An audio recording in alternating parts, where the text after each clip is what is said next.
expecting anyone else. I don't really think so. Okay, so thank you everyone for being here at the third session of our MEPHISTO seminar on metaphysics and philosophy of science from transcendental orientations. Today, I have the great pleasure to introduce you Professor Harald Wiltsche from the University of Linköping, Sweden, who will be talking to us about phenomenology and wave function reality. Thank you very much, Harald. The stage is yours.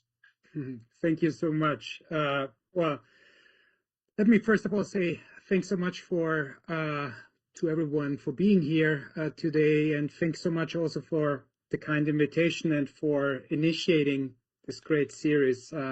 Especially the series title, of course, is pretty amazing. I wish I could be there with you in person. The fall was a little bit crazy, so we couldn't really get it done. I hope we'll be able to do it in the future at some point. So the title of my talk is Phenomenology and Wave Function Realism. And maybe to start, I should point out that this is joint work. The talk is based on a chapter I'm writing with my longtime collaborator and phenomenological brother in crime, Philip Berghofer. The full title of the chapter is Wave Function Realism and the Mathematization of Nature, a Phenomenological Perspective. The chapter will come out in an edited volume commemorating 100 years of quantum mechanics. It's coming out in the Boston series, and yeah, I'm pretty excited to represent phenomenology in that volume. If you're interested in all the glorious detail of the things I will talk about today, please drop me a line, send me an email. I'm happy to share the full draft with you. It contains much more details about the parts where I have to basically rush over today. A good place to start when talking about the content of my talk maybe is to say that, as you might have noticed, phenomenology is usually not part of the conversation in foundations of quantum mechanics more generally, and in discussions about wave function realism in particular.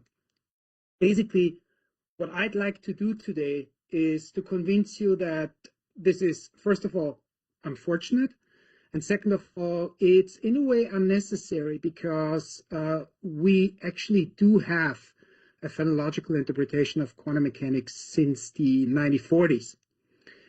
And the interesting thing about it is that the person who proposed this interpretation is not, or was not, a philosopher, but a physicist, Fritz London. Some of you might know the name Fritz London because he's usually considered to be the founding father of quantum chemistry. But what not everyone knows is that before London actually went into physics, did his PhD with Sommerfeld in Munich, like so many others, had to emigrate to the US, and where he basically founded or was one of the important people for quantum chemistry, and was then proposed for the physics Nobel Prize, I think 4 or 5 times. Before he did all these things, he had already finished a dissertation in philosophy. His supervisor at University of Munich was Alexander Pfänder, who at the time was, well, the second most important phenomenologist in the German philosophical scene. Fritz London's first ever publication was in philosophy. It was his dissertation that came out in the yearbook for phenomenology and phenomenological research. So basically, going into quantum mechanics, he already had an established framework of phenomenology to work with, and in his interpretation of quantum mechanics, it does show. But What I'd like to do today is to propose the London Bauer interpretation, as it's called, not just as a historical curiosity. I mean, in a way, it is a historical curiosity, because who would have thought that phenomenology was right there in the interpretation of quantum mechanics right from the beginning. But what I'd like to focus on today more is the systematic, the philosophical part of the story, because I do think that the London Bauer interpretation quietly offered something like an alternative trajectory, a different path into the debate about foundations of quantum mechanics and wave function realism in particular. When I say quietly offered, then of course this needs to be qualified, because in one way the London and Bauer interpretation was not quiet at all. I mean, it was reprinted in the edited volume on quantum mechanics and measurement, which was edited by Wheeler and Zurek. And if you had your work in that edited volume, you were not quiet by any means of the term. But what was a little bit overlooked was the philosophical sophistication of the London Bauer interpretation. It was the fact that in order to make sense what London and Bauer are actually saying, you really do need to understand Husserlian phenomenology, at least to some extent.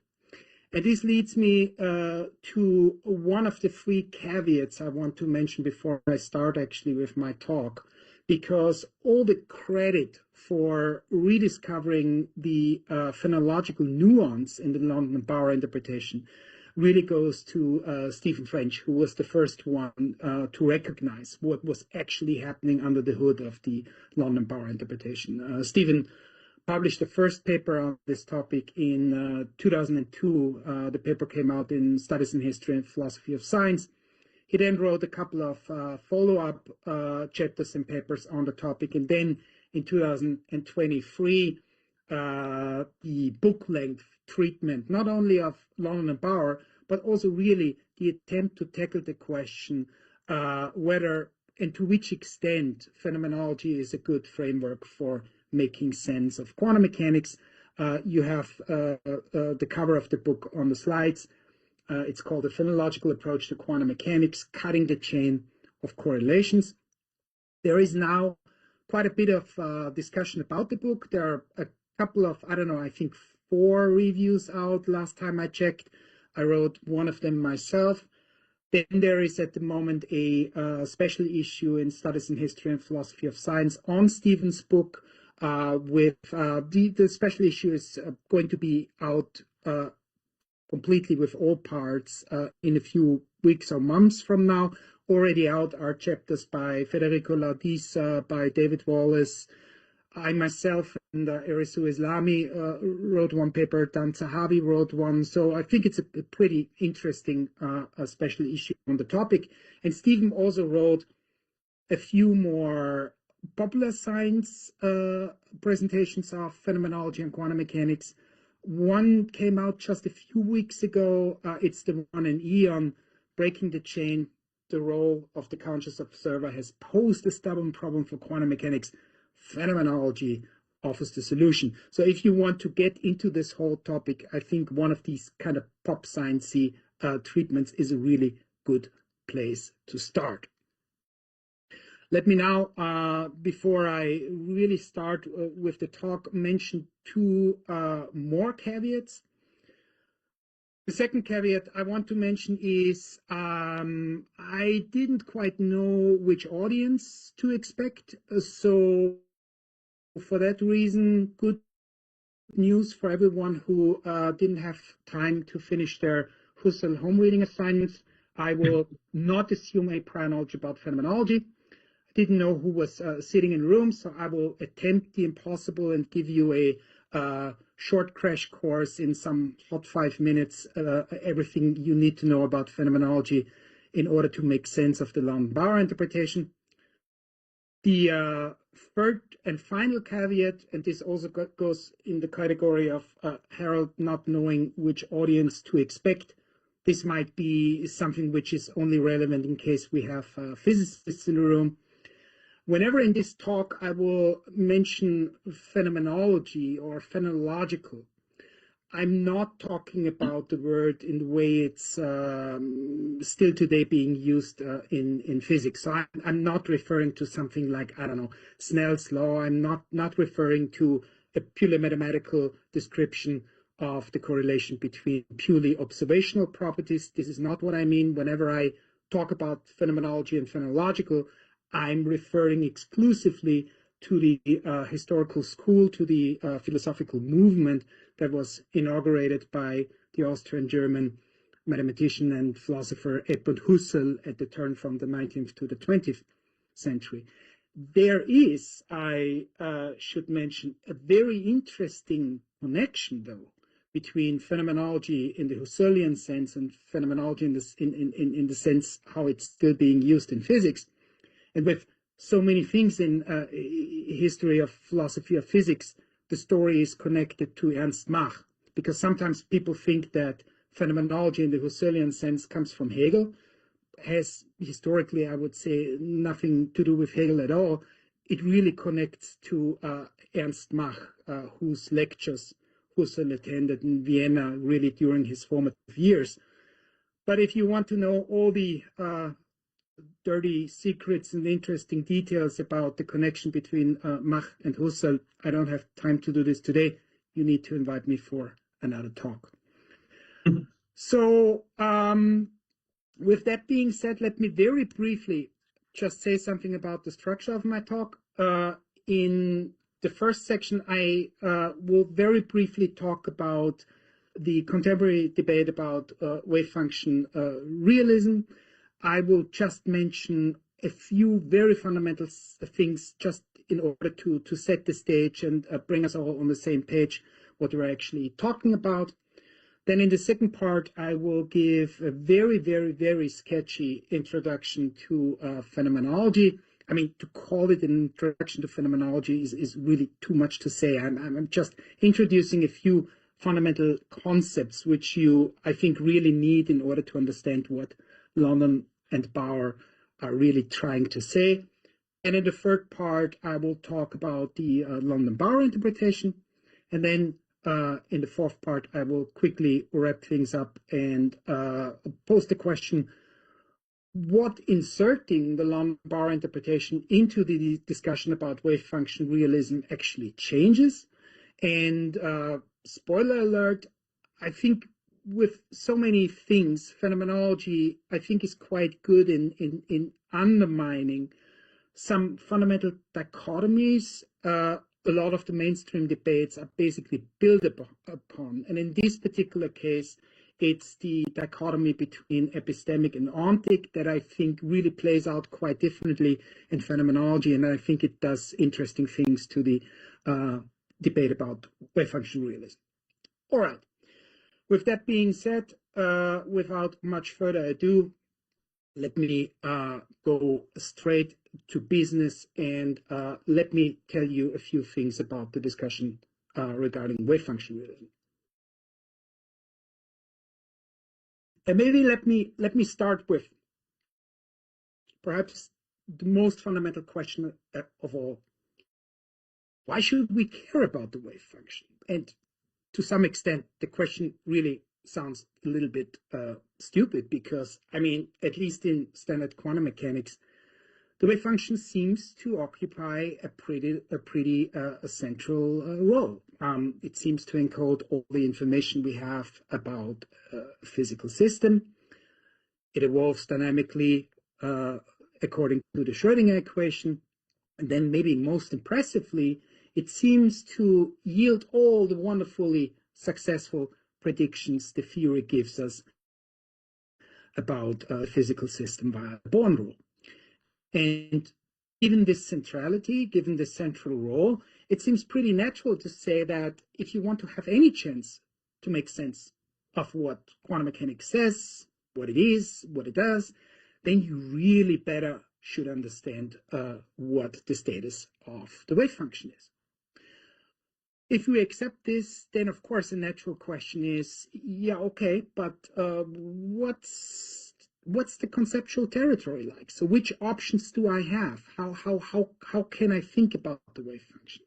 And what I'm about to say is, of course, a very, very crude way to slice the pie. I mean, like with every discussion in philosophy, you have, of course, much more nuanced, much more sophisticated distinctions. Here I will just give you a very basic taxonomy, and I will basically follow the taxonomy Chen introduces. The first option you might consider is good old instrumentalism. So you could think, you know what, I like my wave function in the way I like my hammers and drills. It's just a tool. It's a tool for a very particular purpose. In this case, not driving nails into the wall. In this case, it's about making predictions about quantum systems.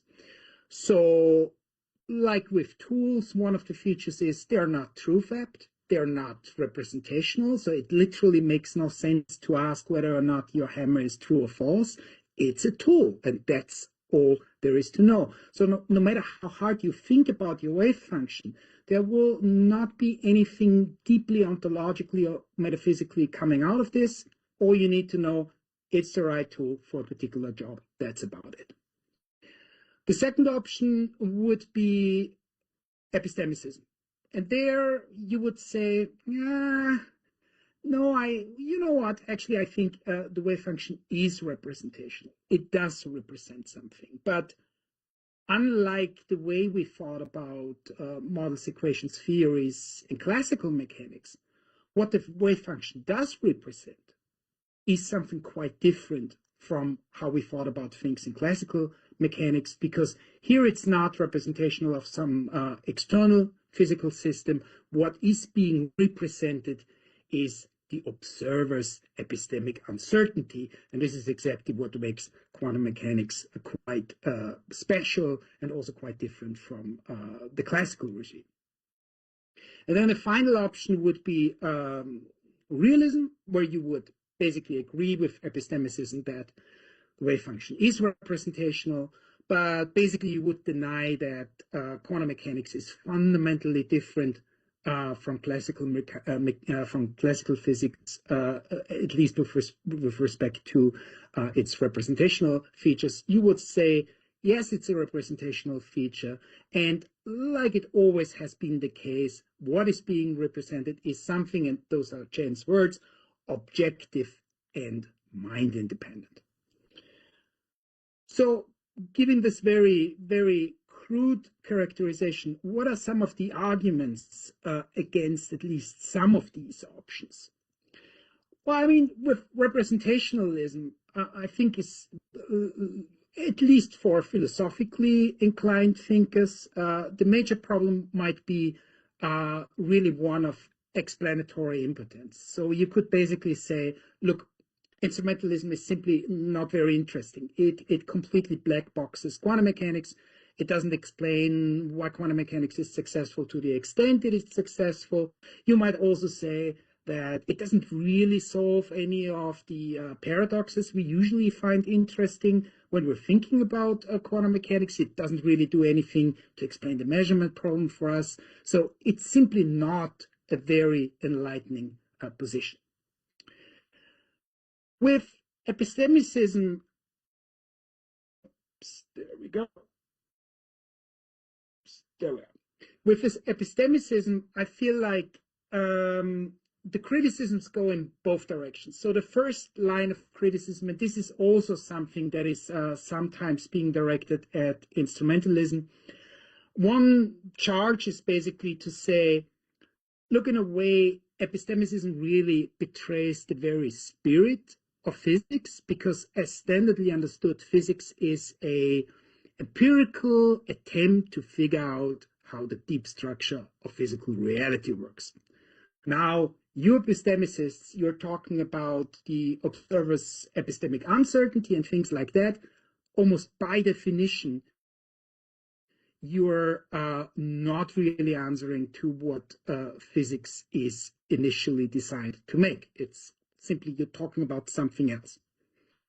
A technically a little bit more sophisticated complaint about epistemicism would be that at least some forms of epistemicism, and here a lot depends on how you define what epistemicism really is, clashes with the PPR theorem, and I will not discuss this in any detail, also because I don't think it really matters for the overall point I will be making.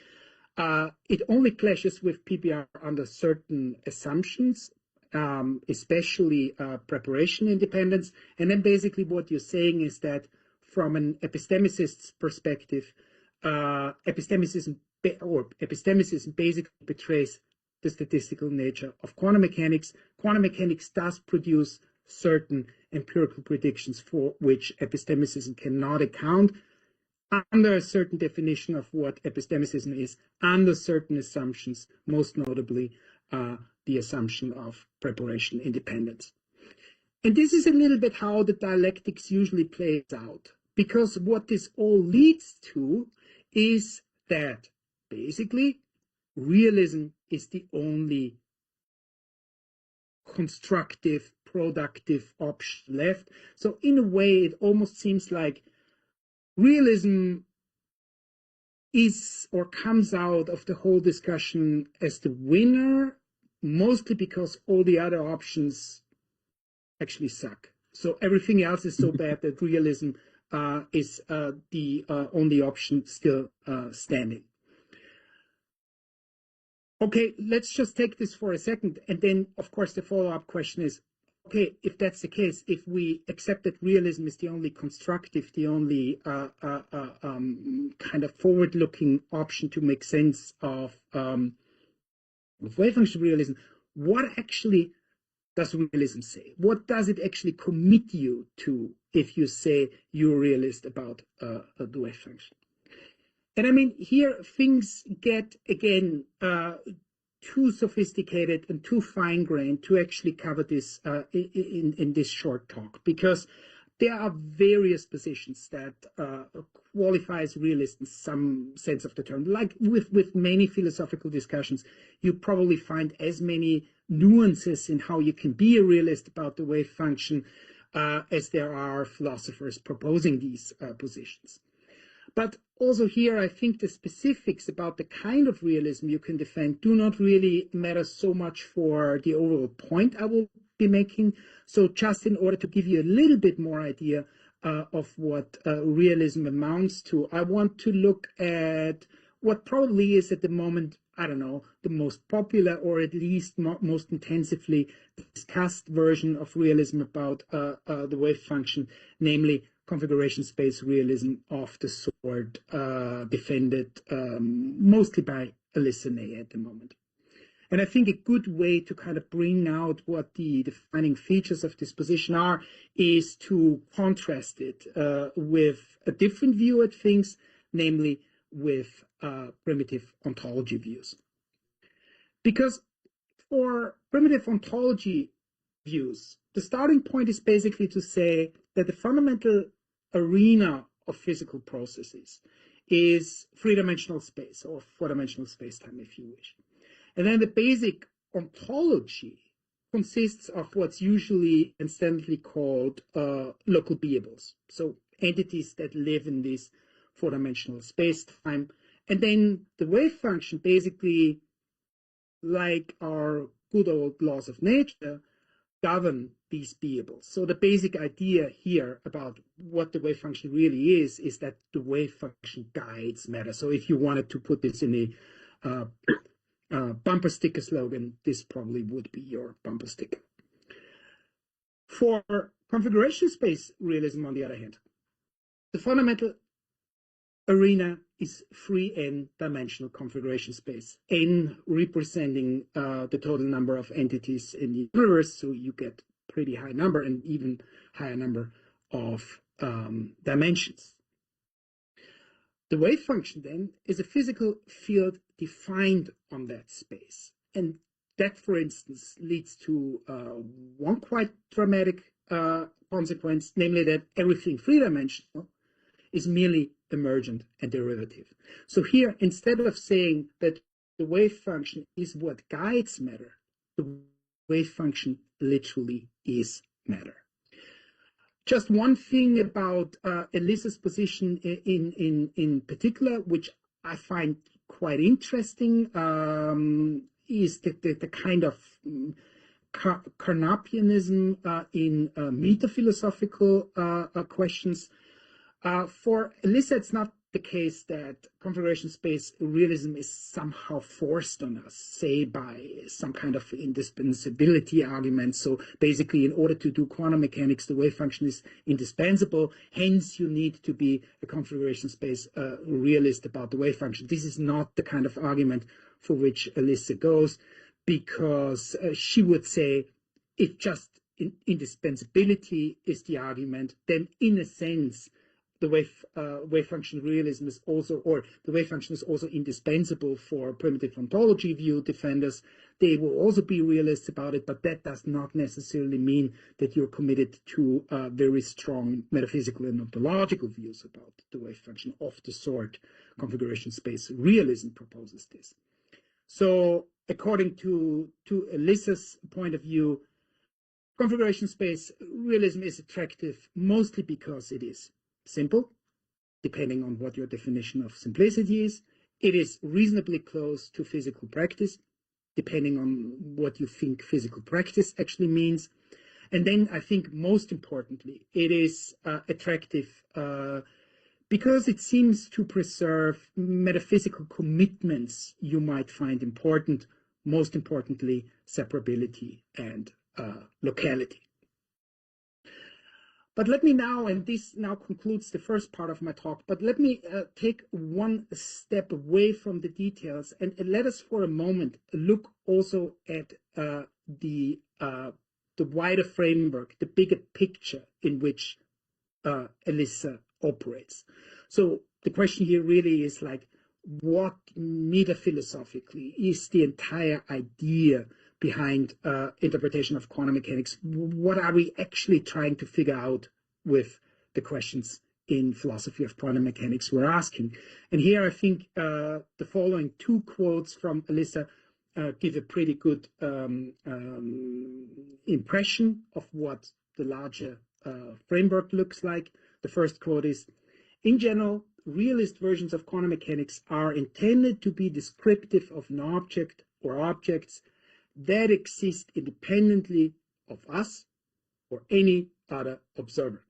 And the second quote is, once we take on the project of trying to interpret quantum theory as describing what the world is like independent of us as observers, it is natural to see things this way in the way of configuration space realism. So what's important here, and I will just point this out and come back to it a little bit later, interpretation of quantum mechanics means to think of the theory as a description of the world without observers. All right, this brings me to the fun part, which is Phenomenology 101. So let me now give you a brief introduction to a few notions in phenomenology that I think are absolutely necessary if you want to understand what London and Bauer are up to. And I mean, I'm not doing this the first time, so introducing phenomenology to people who couldn't care less. So I'm used to the situation of talking about phenomenology to audiences who are more interested in philosophy of science and physics. And usually how I start is basically to say, look, phenomenology, one way to think about it is really to think about phenomenology as a radicalized form of empiricism. And this is not very different from, for instance, how the late William James thought about things when he was talking about radical empiricism. And basically what this means is the following. So there is a basic agreement between phenomenology and classical empiricism. And this agreement, I think, really amounts to the following, like, maxim or principle zero. If you want to avoid speculation, if you want to avoid excessive system building, then basically the only option you have is to restrict your claims to knowledge in experience. That's it. But then there is a fundamental disagreement with classical empiricism. And in Husserl, you find quite a few arguments, but this is one line he pushes at different passages. Against empiricists and phenomenologists usually point out that identifying experience with sense experience, that is the move that makes classical empiricism problematic, because it's either circular, so basically the claim that experience needs to be identified with sense experience is itself justified by referring to sense experience, which seems circular, or it's self-undermining because you need to refer to something else in order to justify your basic maxim of identifying experience with sense experience, but that undermines the whole position you want to propose. This is just one of the critical lines you find in classical phenomenology and Husserl in particular, but I think it's a pretty powerful one. If you want to have a nice presentation of Husserl's anti-empiricist arguments, I think a good place to look is Bas van Frazen's empirical stance. In the appendix, he goes through a couple of classical traditional arguments against classical empiricism, and parts of Husserl's critique is also featured there. I think in a very, sure, it's van Frazen, in a very clear and very compelling way. So now you might wonder, okay, if I accept this anti-empiricist argument, what's the solution to the problem? So what is phenomenology saying instead then? And usually the answer phenomenologists will give is that they propose instead a purely descriptive program. So description here really is supposed to be the solution to or the answer to this anti-empiricist argument. And descriptive program here means a program where we describe experience as it is given without imposing any external restrictions on what can count as experience. Now you might think, okay, but well, I kind of get the critical part, but the positive part, that sounds pretty hand-wavy. So what does this actually mean? Let's look at a concrete example. And there is one thing. I have no idea why phenomenologists are always talking about coffee cups. I really don't know. I mean, there used to be a time where another example were ashtrays. Ashtrays kind of fell out of fashion somehow. So we're really back to only discussing coffee cups and sometimes the occasional blossoming apple tree. But, you know, I will go with the mainstream. So let's look at coffee cups. So imagine the situation where you are in perceptual content with a coffee cup. What's happening in this situation? Well, the first thing you can say is, what is meant in perception? What's meant in this situation of being in perceptual content with the coffee cup is that you're intending a three-dimensional object in space. That's what you're intending in this situation. But then, of course, and this is how also many introduction classes to phenomenology start, you can, of course, also use an act of reflection to take a step back and actually ask yourself, well, but what's actually given to me in this situation? And then probably the outcome of your analysis is going to be, much to the delight of your phenomenology teacher, well, what's actually sensuously given to me right here, right now, is only one side of the intended object. From my perspective, right here, right now. So basically, reflection makes you realize that part of what you perceive in a normal perceptual situation is really just something you anticipate, and which is not sensuously given to you. So what you anticipate, for instance, is the unseen backside of the object, is the inside structure of the coffee cup, is the weight if you pick it up and you do something with it, the way it's going to feel if you touch the object. Note that really at its core, I think this description of the discrepancy between what's intended and what's given is really something like a proto version of the underdetermination problem. So what we mean in perception always already outstrips what's sensuously given, and this seems to be really built into the very structure of experience itself. Because this This is usually what phenomenologists want to show with these descript exercises. What experience is really a kind of a core of actuality. That's the side, the perspective that's present to you. But this core of actuality is embedded into a horizon of anticipated possibilities of what you will experience, depending, for instance, on if you move around the object, if you manipulate it, and so on and so on. So really, from a phenomenological point of view, to experience is to probe this horizon of possibilities. And then this horizon gets updated through your kinesthetic capabilities. For instance, your capability for automotion. I can move around the object, and depending on the new experiences I make, I update the horizon through which the object is intended. What's quite important, however, is that this horizon is by no means unstructured. So this is not just a chaotic mix of everything that's basically logically possible. What phenomenologists at this point usually will point out is that perceptual objectivity itself is constituted by identifying and tracking stable structures and invariances over time in these horizons. And think, for instance, of something like the shape of a thing. I mean, the shape of a thing usually is experienced as an objective feature of the thing. Why? Well, because the relations between myself as the observer and the sides of the thing remain stable and invariant over the whole episode, over the whole perceptual episode. And this, by the way, and I will not go into this in any detail, even though it's a quite interesting topic, this way to look at the constitution of perceptual objectivity seems to be corroborated by cognitive science, by perceptual psychology, where, for instance, phenomena like shape constancy, color constancy.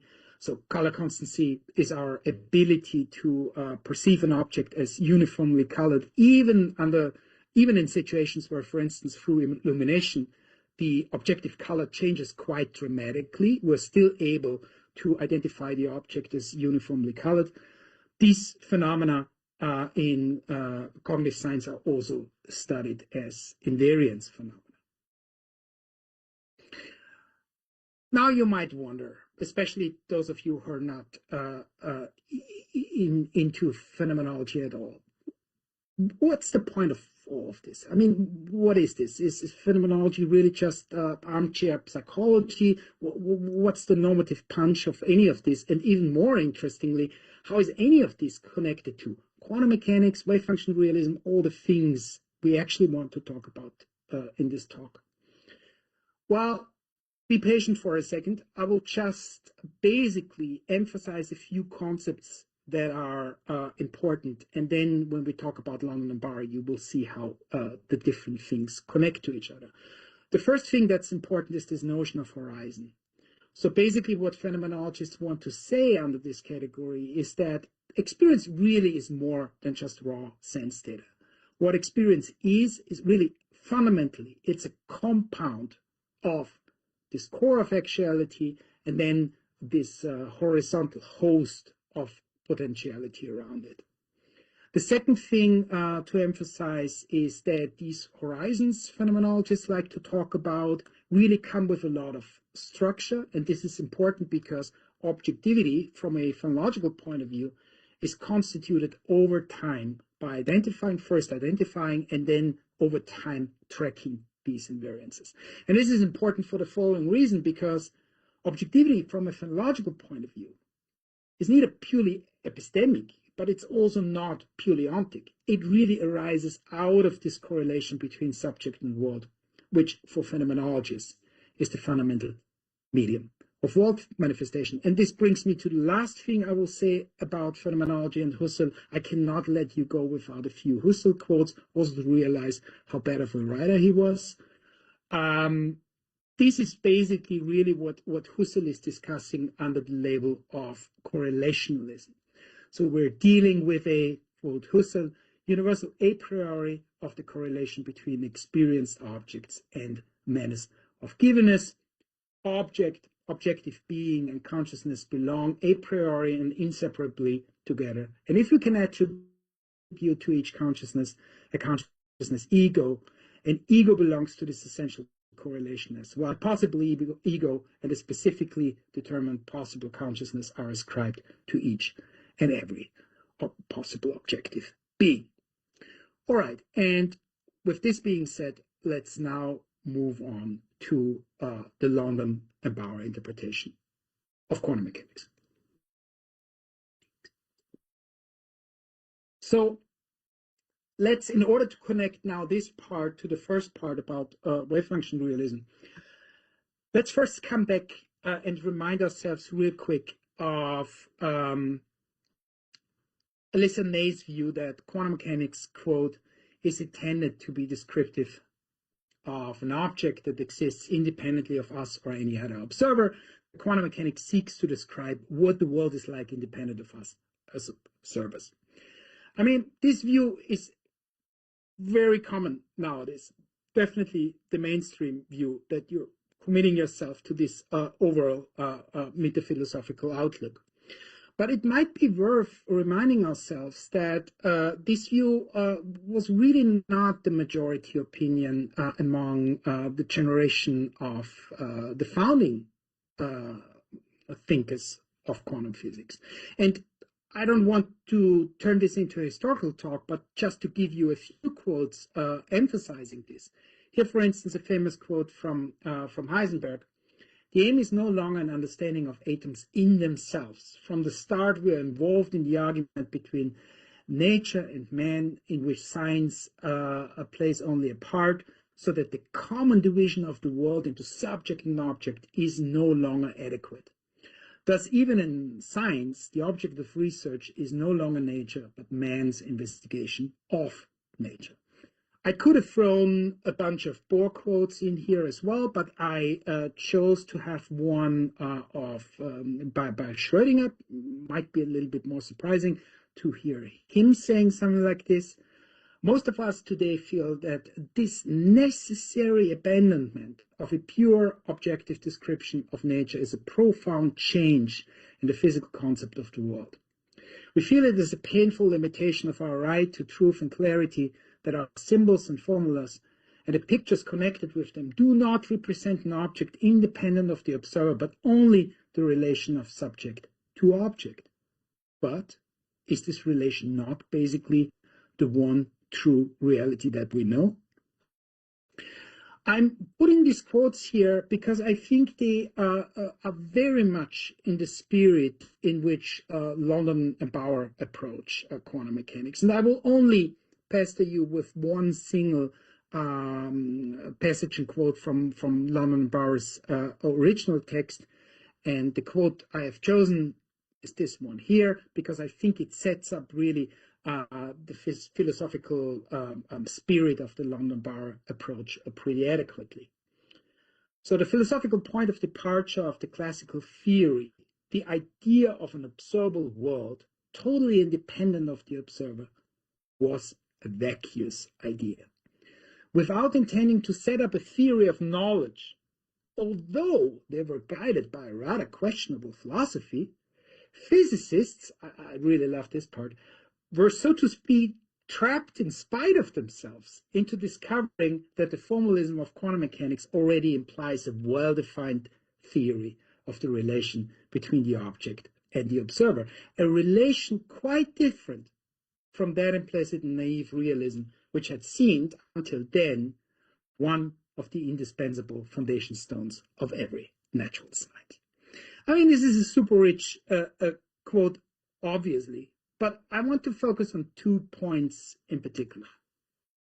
So first, what do London and Bauer mean when they say that naive realism is a vacuous idea? So what's this supposed to mean concretely? And then secondly, what do they mean when they say that quantum mechanics already gives us a theory of the relation between object and observer? And I think both of these questions really hang together. So it makes sense to basically answer them in one go. And the best way to do that is, I think, to follow also the way how London and Bauer themselves set up their entire argument, which is really to start with the measurement problem. So quite generally, the London Bauer treatment of quantum mechanics has often been misunderstood as kind of a summary of the phenomenon treatment. And in a way, it's understandable because they really set up things in a very similar way like phenomenon did. I mean, we'll see where the two stories go in different directions. But I mean, basically, what London and Bauer do is to start with the distinction introduced by Phenomenon, namely distinguishing between two processes, process one and process two. So process two is unitary, deterministic, reversible evolution of the wave function by the Schrödinger equation. And this is really what realists typically latch on to. So wave function as a physical entity, somehow evolving independently of us. And then you have the process two, which is the indeterministic, irreversible change of the wave function when an outcome is registered. So this is captured by what's called the projection postulate. This is the famous collapse of the wave function. And then London and Bauer's question, like the question of probably everyone who starts to think about the measurement problem, is what exactly is happening during the transition from process one to two? So what, if anything, is actually the cause for what seems to be the wave function to collapse into process two, so from process one into process two? And one thing we should do in talking about these things is to remind ourselves that when we talk about this process one, it's important to emphasize that we are already talking about a specific experimental context. So what we're talking about is a situation where the experimental setup is already chosen. So the choice of the observer, for instance, fixes the basis. The system is prepared. You have an initial state, which is often a superposition relative to the basis. Then the measurement interaction begins. So the system couples with the apparatus. So, for instance, it could be a situation of a particle hitting a detector. It could be speed interacting with a magnetic field, what have you. And then the result you're getting is a unitary evolution that leads to an entangled state of the system and the apparatus. But what London and Bauer are emphasizing in also many words is that process one, in the way described as I just did it, is not yet measurement. Because what entanglement gives us is correlations between system states and possible pointer positions. But formally, the apparatus is still in superposition of different outcomes. So all we have, also in order to connect to the language from before, is a horizon of possibilities. What we don't have is a single result. Therefore, and London and Bauer take quite some time to make this point, process one alone does not tell us what measurement is, which raises the question, what is missing? And I think this is exactly the point where, to come back to the two questions I had following the London and Bauer passage, this is exactly the point where their talk of vacuous realism, or realism as a vacuous idea, comes into the picture. Because, of course, one could claim that, well, maybe the outcome was always there. And basically, the point of measurement was really just only to reveal it. But such a view would be a vacuous idea for London and Bauer for the following two reasons. So, first of all, the problem is that there's really nothing in the mathematics of quantum mechanics that seems to pick out one single result. That's the first problem. But then the second is, according to London and Bauer, if you go in this direction, really you're just dodging the explanatory task because you didn't give an explanation. You haven't told a story about how one of these possible outcomes becomes actually available. And this is exactly where London and Bauer's solution to the problem takes full effect. because their solution to the problem is to include the observer in the description. So basically the idea is we need to extend the description. Instead of entangled state of system and apparatus, we're supposed to talk about the entangled state of system, apparatus, and observer. Formally, the global state is still a superposition of correlations between system, apparatus, and observer, which are all entangled.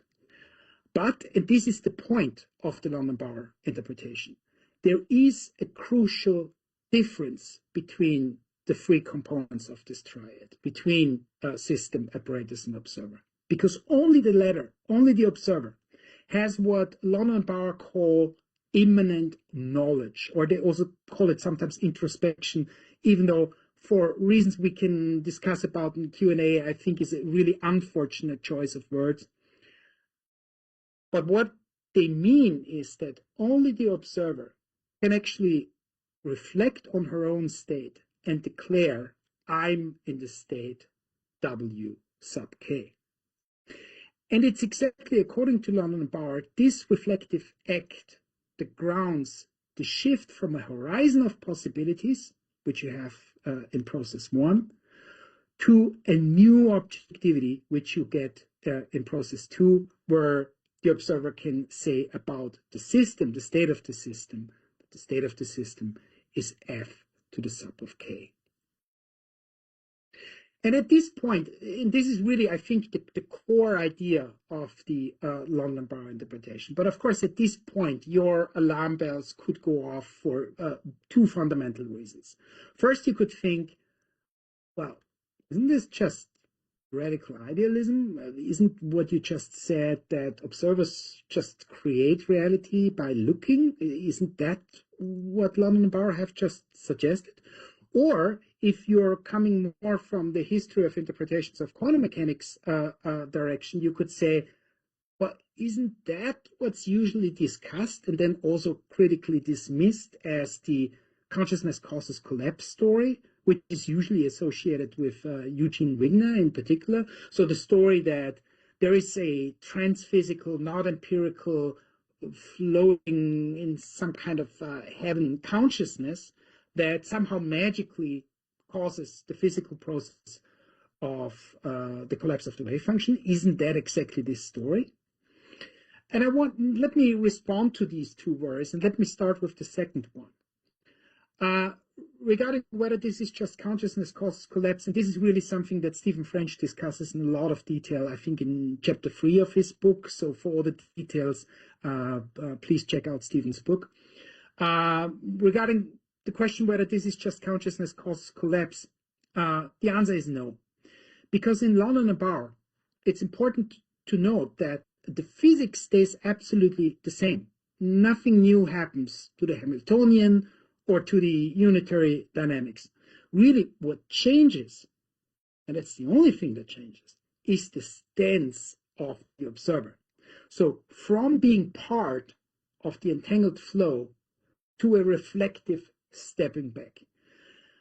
And one consequence of this is that the collapse on this general picture is really just appearance of definiteness from within. It is not a physical jolt from the outside.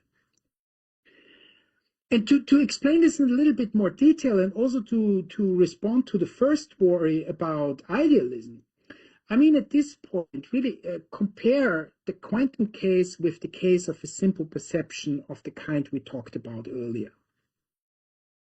So when you are in the flow of lived experience, the perceptual encounter with your surroundings basically is really best described as this dynamic probing of a structured yet unbounded horizon of possibilities, pretty much in the way how we talked about it in the second part of this talk. And in order to make this more tangible, think of activities like, for instance, sports, if you're reasonably good at the sport you're doing, or dancing, or maybe driving a car, at least if you're an experienced car driver. I mean, when driving a car competently, you don't all the time keep checking your epistemic position with respect to the steering wheel or the gear stick. This is simply not what driving as a competent driver means. It's really usually only if something goes wrong, if, I don't know, you put in the wrong gear or you bump into something or whatever it is, that you basically take a reflective step back, kind of freeze the whole episode and explicitly notice I'm here now in this epistemic position. Oh, I just put my car in reverse even though I was going with 100 on the highway. And in a way, London and Bauer's point is that, well, the quantum case is not so different from such a simple perceptual case. So basically, you can liken or maybe even equate process one with the horizon of correlated possibilities. So the superposition of entangled state of system, apparatus, and observer. And it's only when a measurement occurs that the observer, because that's the only part of the whole system that has the capacity to do so, takes the step back, reflects on her position, and forms the judgment, I am in the state of W sub K. And what London and Bauer are basically saying is that this is the moment of constitution, and they explicitly use the word constitution here. The constitution of a new objectivity about the state of the system, which is F equals F sub K. So the collapse really is nothing physical. It is simply a shift of attitude that separates the whole correlation, that's what we ultimately are talking about, into an ego pole and an object pole. So let me summarize this real quick by saying the point of the London-Bauer interpretation really is that quantum mechanics at its heart, and that's also what makes it so fundamentally different from classical physics, quantum mechanics encodes what phenomenologists call correlationism. Measurement only arises through the subject-object relation. The observer is not outside of the quantum world, but part of the superposition. This is what really sets it apart from the consciousness causes collapse interpretations. The collapse really is just a shift in attitude. It's not a physical event that somehow caused from transempirical consciousness. All of this has no room in the London-Bauer interpretation. And process two is to be understood as the reflective constitution of objectivity. So definitiveness really only appears from within. So basically, the ultimate punchline is quantum mechanics embodies correlationism in a formal structure. This is how London-Bauer look at quantum mechanics. Let me now very briefly in my short concluding part, ask the question, okay, how would this relate to the debate about wave function realism? And I have to say, both for reasons of time management, this part is quite short. If you want to have the full story, please send me an email. I'm happy to share the manuscript. And also, I mean, this kind of research is really in the beginning. There are lots of detailed questions which still wait to be figured out. But here are a couple of first ideas. So to come back to wave function realism as it's usually understood, as it's, for instance, approached by Lissonnet. So the idea here is that basically, interpretation of quantum mechanics should describe what the world is like, independent of observers. But for London and Bauer, and this is really what this entire discussion about realism as a vacuous idea also implies, this is simply not what quantum mechanics is aiming at in the first place. Quantum mechanics for London and Bauer encodes correlationism. So objectivity only arises within the subject-object relation. But this really completely reframes the debate, the debate about wave function realism, how it usually plays out. Because on a London Bauer inspired view, the wave function is definitely not epistemic in the usual sense of the term. I mean, we're not talking about the ignorance of some pre-given reality or something like this. It's not what the wave function is about. But at the same time, the wave function also is not ontic. It is definitely not a mind-independent field out there, because we're talking about the very correlation between subject and object. Because this is really ultimately what the main message is. What the wave function encodes is correlationism. Objectivity arises when the observer reflectively constitutes a definitive outcome. Therefore, the epistemic-ontic split and the demand of wave function realism for observer independence really, for London and Bauer, miss what quantum mechanics fundamentally wants to tell us. But in a way, and I think this is quite interesting, and of course here it depends a lot on how you define the terms, but in a way London and Bauer are realists, because the wave function for London and Bauer is a representational vehicle. It encodes structure. It is not just a tool of prediction. But instead of being realists in observer-independent sense, London and Bauer are realists about the wave function as correlation structure, which is the condition of the possibility of world manifestation, which also, and this connects to the overall topic of the MEPHISTO series, which really, at the end of the day, turns the London and Bauer interpretation into a transcendental take on what quantum mechanics is supposed to be. Thank you so much.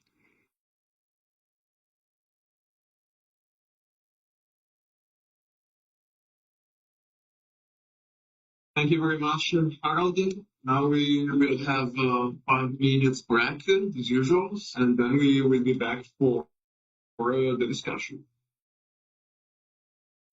Sounds good. Thank you.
Still here.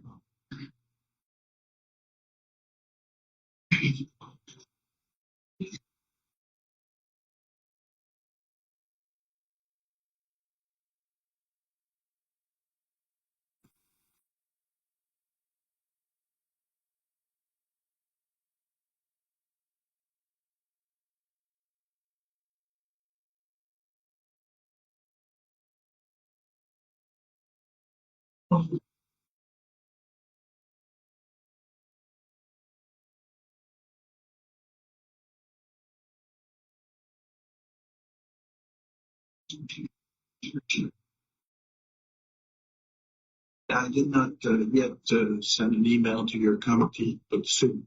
Yeah, yes, on the date, somewhere in May. Don't worry.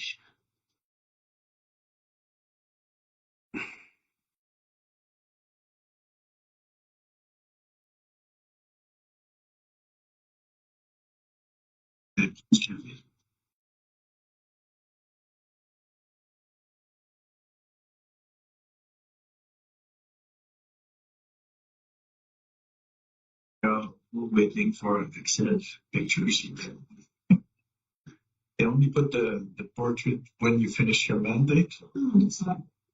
And Jean-Michel was so unsatisfied of the picture we had chosen that he went to go to see a professional photograph to put this one on the wall. See for Excel. There's no place. Excel, ça peut être. Hein? Il n'y a plus de place. Bon, il y a moyen de pousser, hein, tu vois, c'est sur. Il y a moyen de déplacer, c'est assez. C'est bien passé pour que et le noir et blanc, c'est juste à cause que c'est des photos noir et blanc, des peintures qui sont restées à l'œuvre.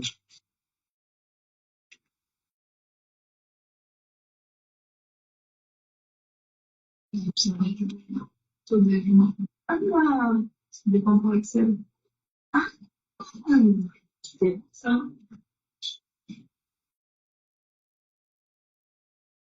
Okay, I think we should start with our question and answer session.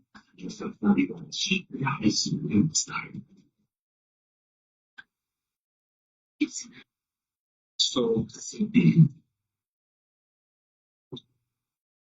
please feel free to ask questions, comments, that's You want me to start? yes, Alexander, please. Okay, thank you very much, Harald. It was quite clear and very interesting. A few questions, but first, more a clarification question. In the London Bauer interpretation, how do they distinguish exactly apparatus from observer? Mm-hmm. Because I can see an active observer, an active inquirer. So, is it just consciousness? Is it something else?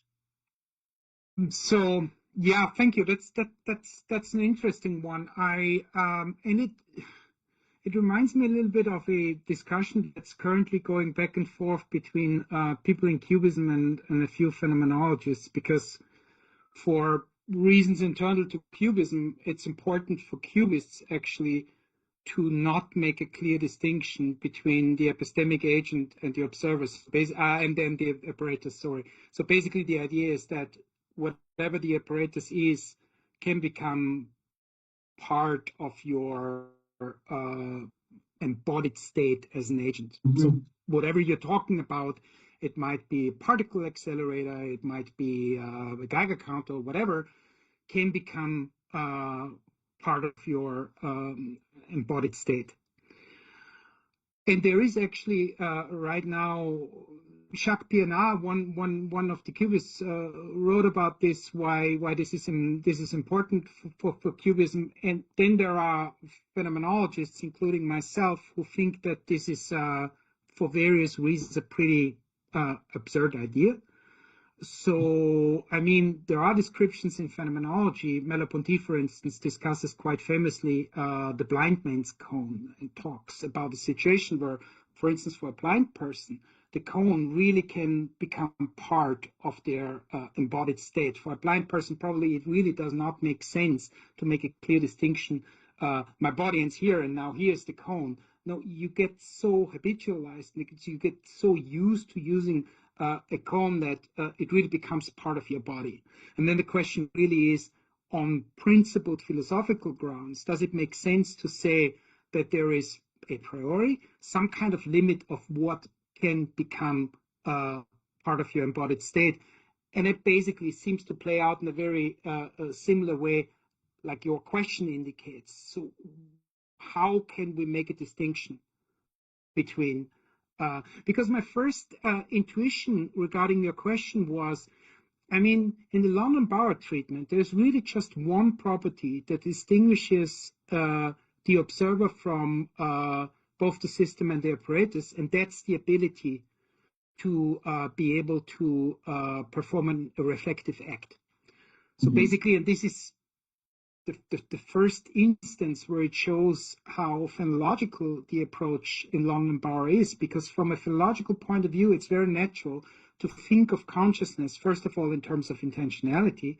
And then you have basically two kinds of acts. You have acts that are directed at objects. These objects doesn't have to be physical objects. I mean, it can also be intentionally directed at Middle-earth, at Sherlock Holmes, or things like that.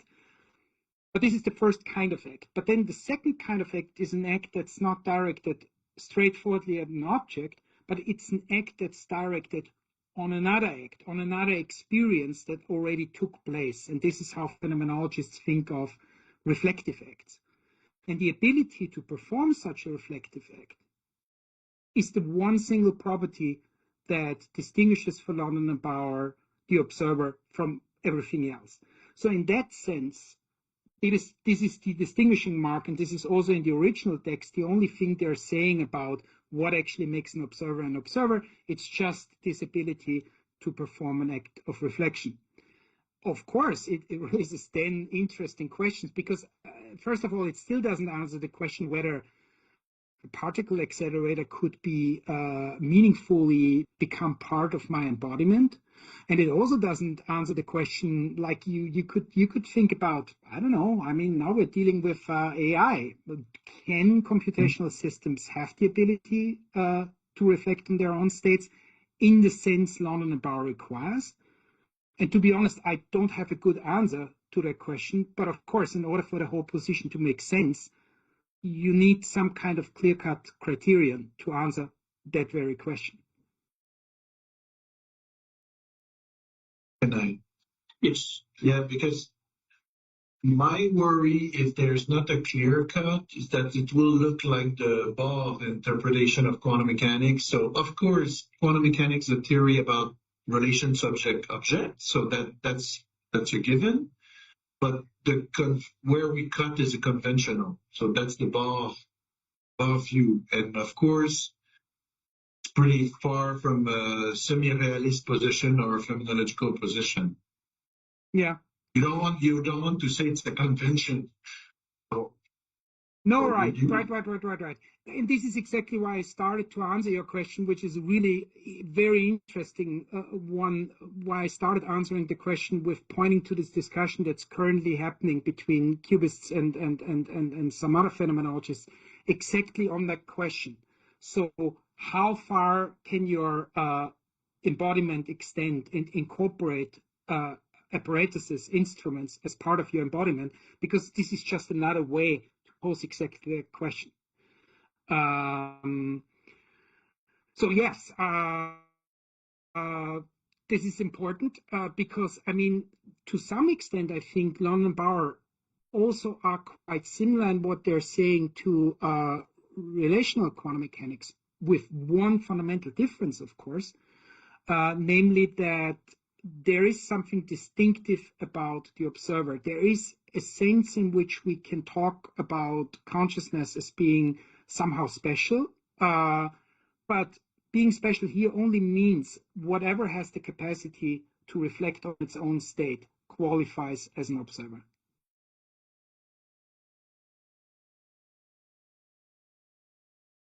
Other questions? Julian? Yeah, thank you. I hope you will hear me because I have voice problem. Is this good? Yeah. I was simply wondering whether your account of quantum mechanics also solved the separability and the locality issues that the one from Leibniz did solve. Yeah, sure. And of course, I mean, and there is a long list of issues and challenges where I think really future work is needed in order to spell out in detail what we're talking about. Because, I mean, we can also ask, so how do London and Bauer deal with Wigner's friend, Wigner's extended friend, and so on and so on and so on.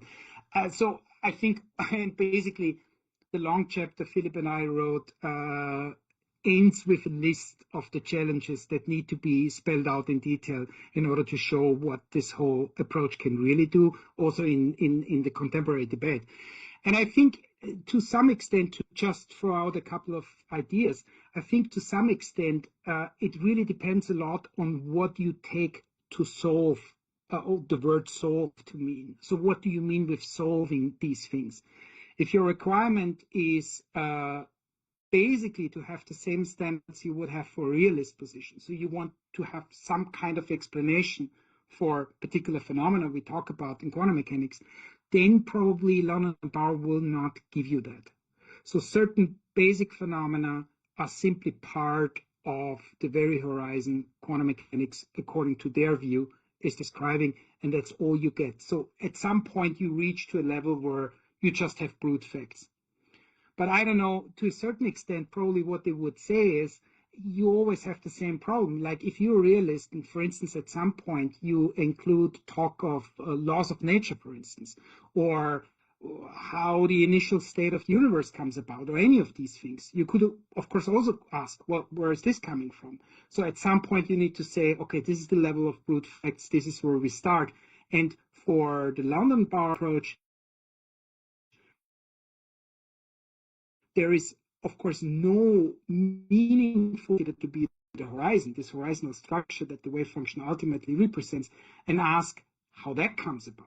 This is the level of brute facts behind which you cannot go any further. So also for phenomenologists, I mean, basically, this horizontal structure we're talking about, so what phenomenologists mean when they talk about correlationism, this is the ultimate, the fundamental medium out of which all of the dichotomies, all of the distinctions basically only arise as an outcome of constitution. But you can't meaningfully ask to go beyond that. So, I mean, this is just a first pointer to something that requires a much more detailed answer, but I think it would go in that direction.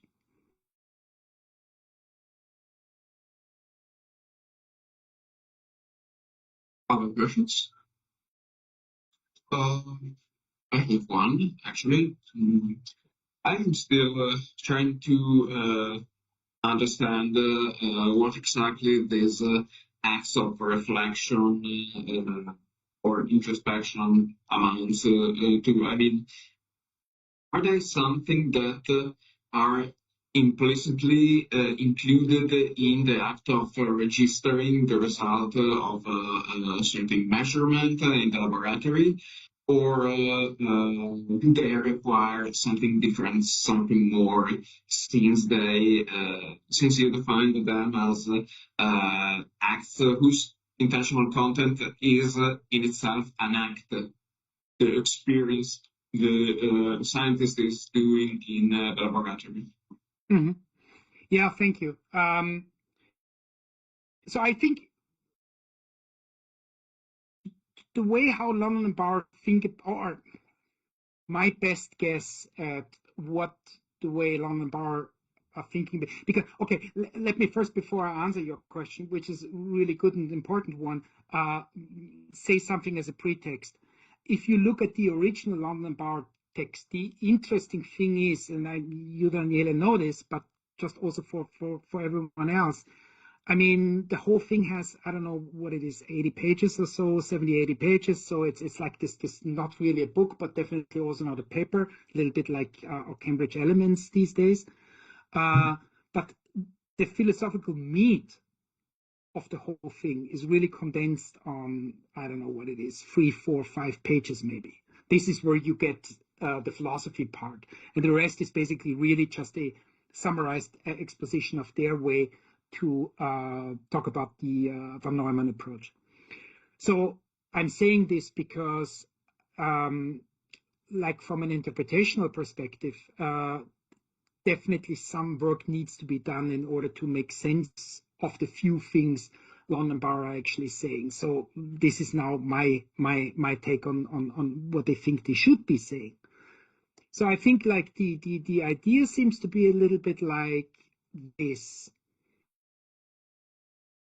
If you live in Sweden, then winter is long and there is a lot of darkness.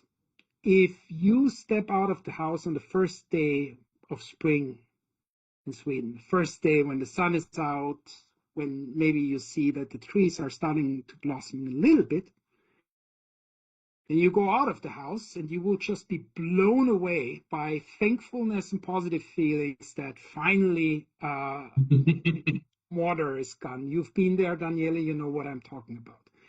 In that moment, phenologically speaking, it does not make sense to make any separation between you as the perceiving subject and the object you're directed to. This is all just stuff you, after the fact, project on this situation because you might have certain epistemological questions. But if you really want to be very careful in your description of this moment, Harald stepping out of the house and feeling, hey, it's spring, then you are with the thing. It doesn't really make sense to make a clear-cut separation between the tree out there and me as an observing thing. This is all reflection that comes afterwards. Now, if you kind of take this description of what an act of perception in the flow of experiencing actually is, and that all the questions we might have as epistemologists really only come after and are the outcome of a certain a particular theoretical perspective on our experiencing. This is, I think, a helpful way to make sense of what London and Bauer are saying, because for them very much, process one is really this straightforward flow in which all you're confronted with are these open horizons of possibilities. This is like if you're in the flow, and this is also why I use this example of driving a car. While you're in the flow of driving a car, while everything goes smooth, what you're doing is you explore this open horizon of possibilities, and it's this kind of, I don't know, this kind of intermingling of your embodiment, helping you to kind of explore and probe this horizon. Where for London and Bauer, process two starts is really only if you step out of this flow of straightforward experiencing, and if you make the experience that just happened the object of your new experience. This is what they refer to as reflection, and this is what they would say is the criterion for constitute a new objectivity for basically saying what the state of the system is. Now, this is another, I think, aspect where more detailed investigations need to be done, because if you think about normal cases of perception, the question is it always that clear-cut? Is it like in our daily experiential life really the case that on the one hand you have just straightforward experiencing without any reflection whatsoever, you're just in the flow of experience and you don't ever notice where you are, there's never a shred of doubt that makes you think, so what is my epistemic stance now at this moment? And then on the other hand you have pure reflection as the other thing? Is it ever an experience as clear-cut as it is? Because I think for London and Bauer, in their way how to make sense of quantum mechanics, really this is a kind of a fundamental dichotomy. This is like these are two dual options, and you're either in this process one mode of just straightforwardly dealing with horizons of potentiality, or you're in reflective mode, but you can never be in both, and there can never be a mixture of the two. Okay, thank you. Thank you very much. Yeah. Also, okay. No, there is no. Please. Yeah, it's another question connected with this one, and in particular concerns intersubjectivity. Intersubjectivity is fundamental from a phenomenological point of view, and I would like to understand better the connection between the intersubjective objectivity of an experimental result and the fact that the separation between the target system and the apparatus or the observer seems to depend on an act of individual reflection, because this reflection or introspection seems to be something that pertains to the individual. How do we connect these with intersubjectivity? Mm-hmm.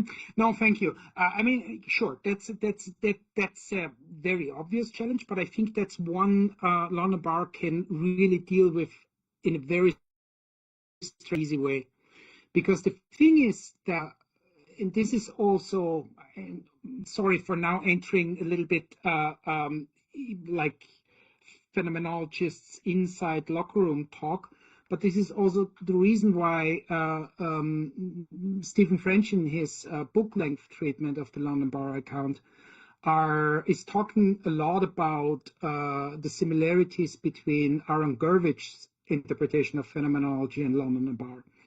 And in order to now disentangle this from phenomenological name dropping, I think what the point is, if you follow through with the London and Bauer approach, and if you think of quantum mechanics and the wave function in particular as a kind of encoding of this horizontal structure of experience, then what quantum mechanics ultimately is about is a transcendental structure, because this horizontal structure is exactly that. It is a necessary condition of the possibility of any kind of straightforward experience.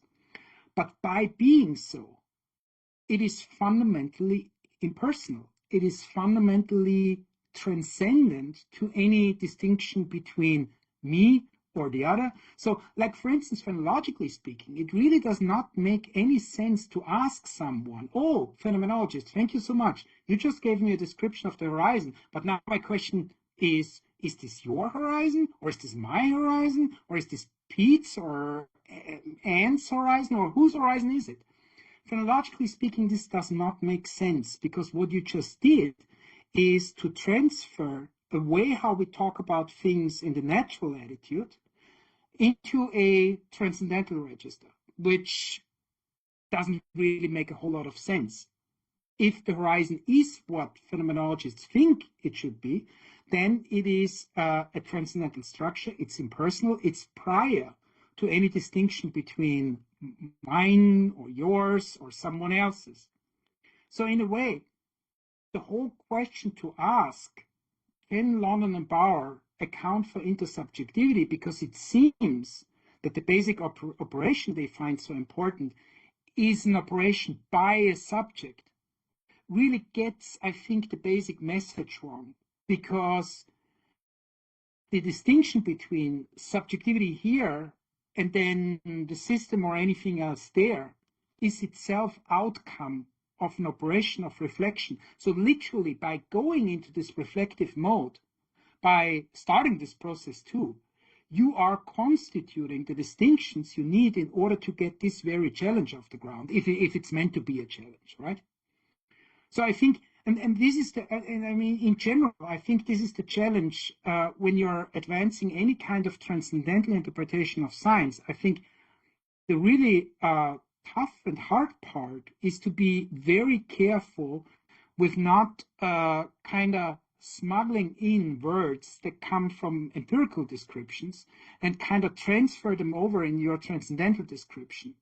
And I think this is how a lot of the problems with transcendental philosophy of science actually come about, by committing this exact mistake. And I think in the London Bauer approach, if you stick really to what they're saying, I think you're not getting this problem, simply because the distinction between subjective and intersubjective is itself outcome of a constitutional practice. Okay, thank you. Alexander? So you just mentioned relational interpretation of Rovelli. And I see how it's very structurally similar, but quite different, because in Rovelli there's no Yes. observer. Yeah. But I was thinking maybe it's closer with this interpretation of a certain way to see many worlds. Mm-hmm. Because when you see many, but Elisa would like it because it's more closer to what you think. So you have this wave function that describes the division of the world in many worlds, and there's no act of reflection until I ask myself. Of course, I will be all these guys in the future, this multitude, but I would like to know if I will be this one. And there I have to posit the board rules. And so it's some kind of act of reflection, saying, if I was, what was my probability to be this guy? Of course, I will be all of them, but this one.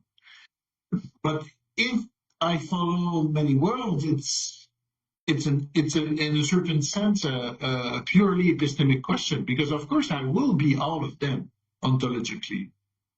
But it's the way I ask myself, what is the probability that I will be this future Alexandre?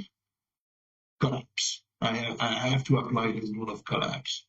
So, but I suppose that's a very deflationary position that will be closer to pure, ordinary, naive realism.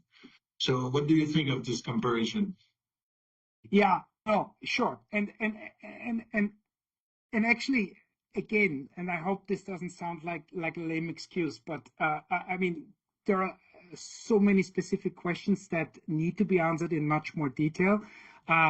Just right now, I started to write a paper with my PhD student Will Malone on, for instance, asking exactly the same question regarding the relationship between London and Bauer and Cubism, because also there, and this might be at the other end of the spectrum, where you might also feel that initially it seems like those are very different things. So what London and Bauer are saying, what Cubists are saying, what many worlds are saying are all very, very different things. But then I think you can give these different interpretations certain spins, where all of a sudden it's not so clear anymore how different they really are.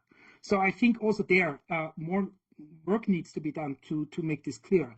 But regarding what you just said, I think you hit the nail on its head by saying, I think everything depends whether you still kind of feel that you're in the business of telling a kind of a realist story of what the world is like. Because that is very clear. This is literally one of the first things London and Bauer say, that this is ruled out by quantum mechanics in the way they think about it. So they feel that what quantum mechanics is, at the end of the day, is a piece of epistemology, but I think not epistemology in the good old epistemic sense of now we're talking only about what we can believe from Phrasenstyle, something like this. It's epistemology, I would say, in a much more transcendental sense, where at a certain point, and this was what I tried to make clear in my talk, where the whole distinction between epistemic and ontic becomes kind of unclear and doesn't map in the same way how it usually does in mainstream discussions. Because for London and Bauer, I think there is a notion of constitution at work, where basically these acts of reflection are moments of constitution in a very Kantian sense, where you need to have these two poles kind of connecting to each other in order to get experience in a natural sense of the term out of the process of constitution. And I kind of doubt that this could be integrated into multi-world interpretation, no matter how liberal your interpretation of that is. Okay, thank you. Somebody else? Just quickly, historical questions. Did Husserl say something interesting about quantum mechanics at some point? Or because he was a contemporary of the theory, so what did he say about it? To the best of my knowledge, nothing. There seems to be no, and this is like, I don't know, and this is such a, I mean, first of all, I'm really not that much of a historian. I mean, I'm interested in the historical part too, but there are people who really know much more about this. I mean, my impression really is that for whatever reasons, Husserl stopped not only publicly talking about any kind of scientific discovery that happened during his days. And I mean, the interesting thing is, if you look at Husserl, I mean, he was in the middle of all of the interesting things that happened in physics. I mean, he was there, 1905, 1915, and then also with quantum mechanics. And not only that, I mean, he was a mathematician by trade, and even more than that, I mean, he wrote his dissertation on the calculus of variations. So not even something that's now pure math. No, actually, he writes his dissertation about a topic that already is quite close to physical practice. So he, and he was in Göttingen. He was hanging out with people like Hermann Weyl. So it is hard to believe that he didn't kind of participate in any of the revolutions in physics at all, because he would have had the necessary tools in order to understand what was happening.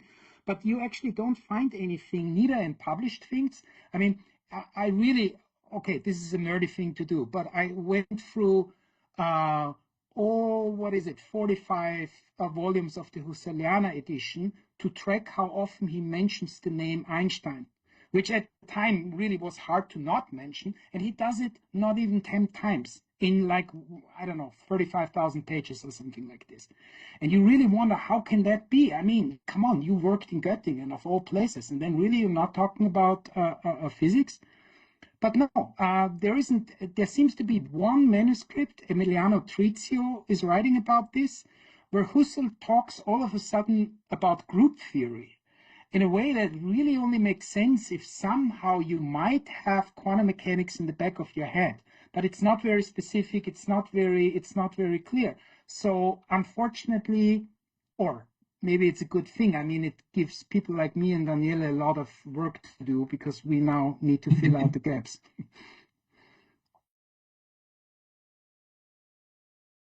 Yeah, there was one, the appendixes in the crisis, if I'm not wrong, maybe the fourth appendix, where he says something about modern physics, but just a little. Exactly. He says things like, yeah, exactly, relativity, quantum mechanics. Come on, it's all the same. Okay, things like that, but it's hard to take these things seriously, of course. Something on this line, it was very short.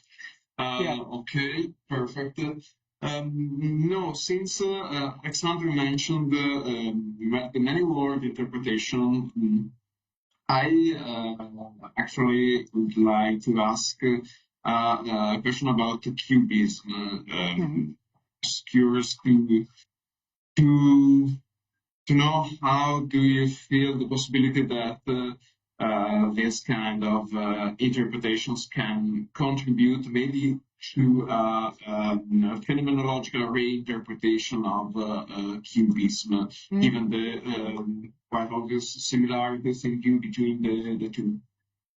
Yeah, interesting. And I don't have a full answer yet. That's exactly the paper Will and I are in the very early stages of writing.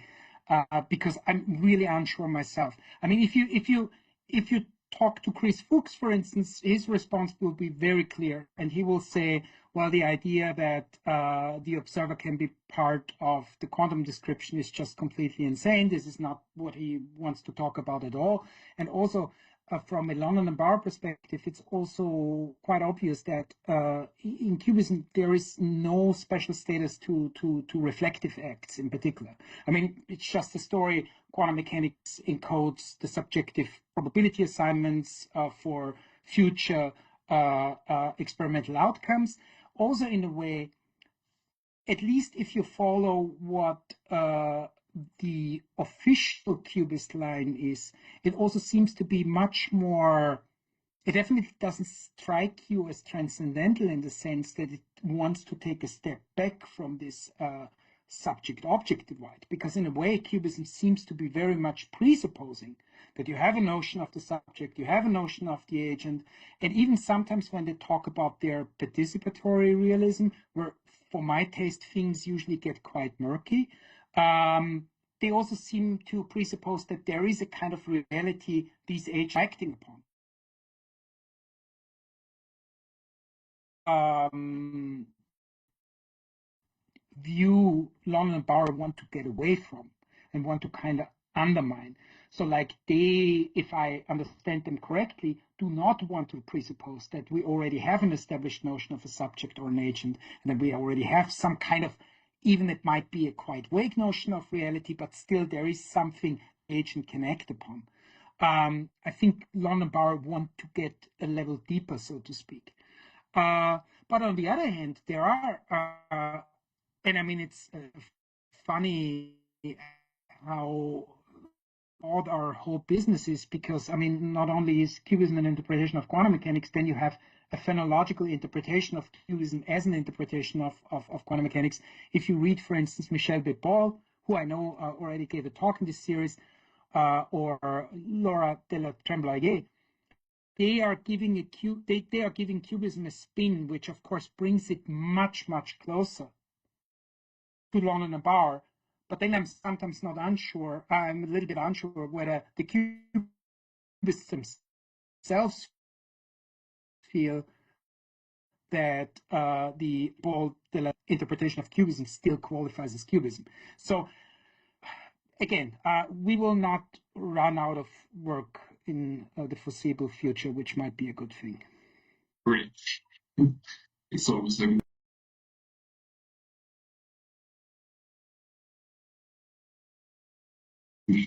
Yes, please go ahead. Yes. I was wondering about your methodology by developing this account. If I understand you well, you are offering an interpretation of quantum mechanics and then defending it against other possible interpretation. So your account is not, if I'm not mistaken, is not transcendental, is in the precise sense of deriving physical principle from experience and its necessary conditions. You see what I mean? You don't have transcendental proofs of some physical content, if I may say so. What is your methodology? Yeah, no, thank you. No, that's a great question. Thank you. So first of all, do I believe London and Bauer? I have no idea. Do I believe quantum mechanics? No idea. I'm really not sold on any of these approaches. And what you just said might indicate really what perhaps the one option that is mentioned the least often might indicate, and that is the reconstruction program, in the way how, for instance, Philippe Goyal is viewing things. Because it's quite interesting. If you discuss these issues with someone who's really invested in reconstruction, they would basically say that, and it's so similar sometimes to what I think you would say as a transcendental philosopher. The complaint there is that interpretations is storytelling. you look at the formalism of quantum mechanics, you pick the part of the mathematics you kind of like. First of all, you ignore that quantum mechanics is more than what ends up in the textbooks. You just look at the codified formalism. You pick what you like. If you're a cubist, you like the Born rule. Someone else might, if you're multiverse, you look at the wave function. So you just pick your part, and then you tell a story about how reality, whatever you mean with reality, must be like in order for your favorite part of the formalism to make sense. And someone like Philippe Goyal will tell you, we're playing that game for 100 years now, not with a lot of success. Maybe we should approach things differently by starting with the actual practice of quantum mechanics, which, for instance, also involves laboratory, also involves things that do not end up in the textbook. And then basically do a kind of reflective backwards analysis in order to arrive at some, I mean, Philip calls it empirical axioms, or I mean, you can call it however you want. But I think that approach to completely sidestep the business of interpretation, look at the practice as we have it, take that as a given, say, look, obviously, it's safe to assume that quantum mechanics as a practice works. So why not taking the practice and then do this backwards analysis in order to do, if I understood you correctly, exactly what you suggest. And that actually would be much closer to a transcendental methodology in the original sense of the term. And I'm actually very sympathetic to that. I mean, I don't see a lot of philosophers talking about that kind of reconstruction, and I don't see anyone talking about it in transcendental terms. But I always had the feeling when talking to, for instance, Philippe Goyal, he sounded very transcendental to me, not because he mentioned transcendental as a verb, but like in terms of what he says he's doing when he's doing reconstruction. It seems to fit exactly in what you suggest. And I'm actually very sympathetic to that. And maybe that really is the way to go.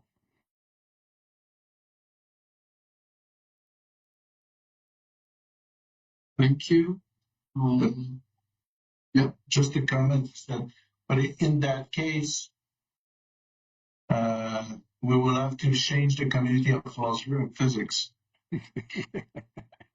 Most philosophers of physics come from theoretical physics. Most philosophers of physics have very theoretical training, experience. They don't know. Yeah.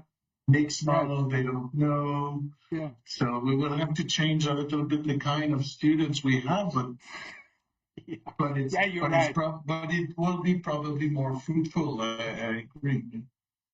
Yeah, and sorry for all the shameless self-advertising, but we are having a special issue where Daniele is also involved in the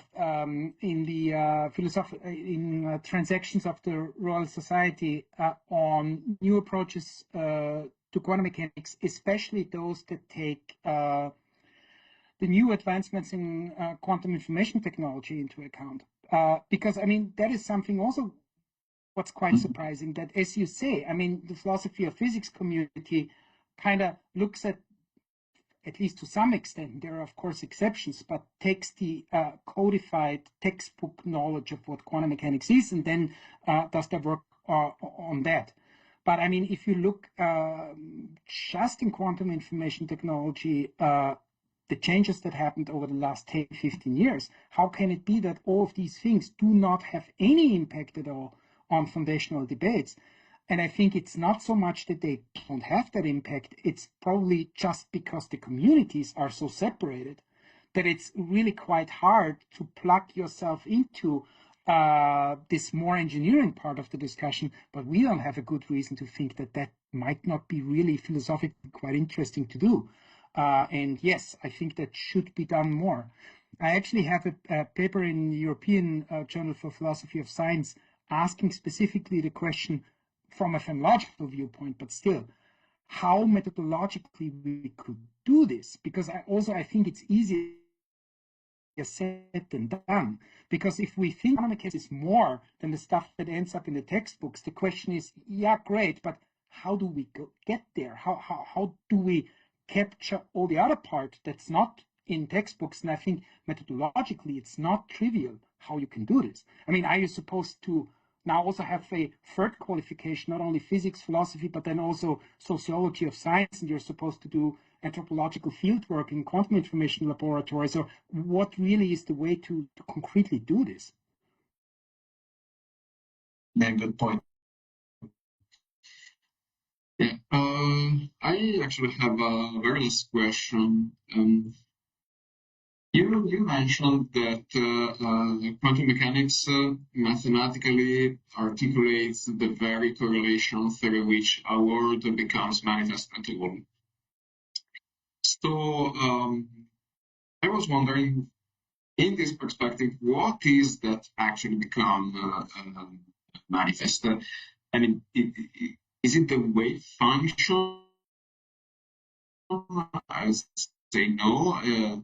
The events associated with a certain measurement outcome, or are entities like particles allegedly involved in this kind of experiments, or what? I'm also asking to try to understand possible connections with structural realism in the sense.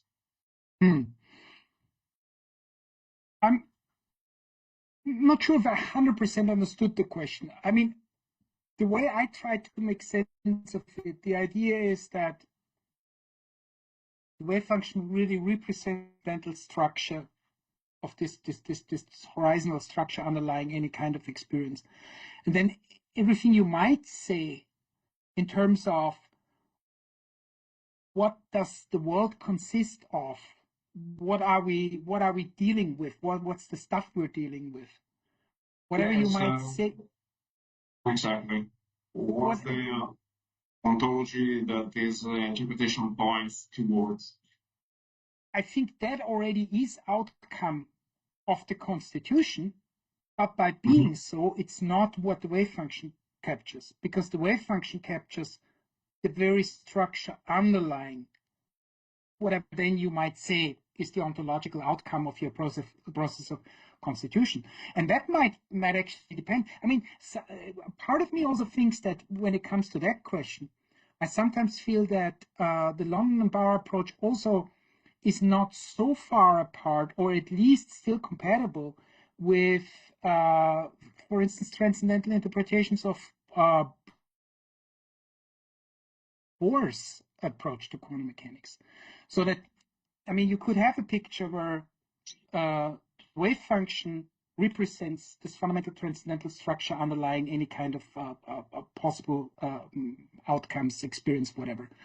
And then you could also say, well, your instruments and natural language, as Bohr would have it, function as these conditions of the possibility to have concrete quantum experience. And then depending on what your measurement apparatus is, depending on which kind of language you're using, you might get different outcomes as the constituted objects in this constitutional game of using quantum mechanics. Something like this. Okay. But again, if this makes any sense, or if I run into 101 problems I haven't thought about yet, might be, we'll have to see. Okay, well, thanks. It was just a curiosity. Great. So if nobody has other questions, I think we can call it a day. Thank you. Have all a great weekend, and I wish I could go for a beer with you. Sorry? I wish I could be there and go for a beer with you in case that's what you're doing. But you're in Belgium. That makes me suspect that you're going for. Correct suspicion. Yes, we are. Correct suspicion. Okay. All right. Thank you very much, Harald. Thanks so much.